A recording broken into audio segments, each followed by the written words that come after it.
May bagong nasagap na chika si Christy Fermin, na nagpadala na umano ng apela, o motion for reconsideration sa Office of the President, ang pamunuan ng It's Showtime. Ito'y para hindi matuloy ang kanilang 12-day suspension.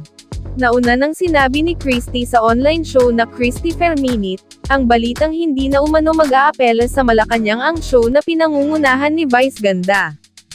At kasado na rin umano ngayong buwan ang 12-day suspension ng It's Showtime, at may ipapalit na rito pansamantala. Ipalalabas umano ang ipapalit sa It's Showtime, nitong October 14 hanggang October 27.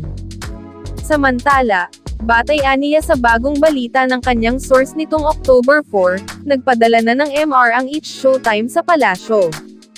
Komento ng netizen. Alam ba ng ABS-CBN na sa kanyang TV program, ay nag-comment ang legal advisor ni PBBM na si ex-Senator Juan Ponce Enrile, na dati nang bastos noon pa man una niyang napapanood si Vice Ganda.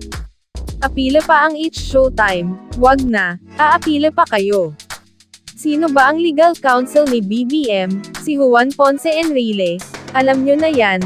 So, hindi na kailangan ang appeal. Sorry madlang pulpol, pero malamang na alam na ang magiging sagot ng palasyo tungkol dito.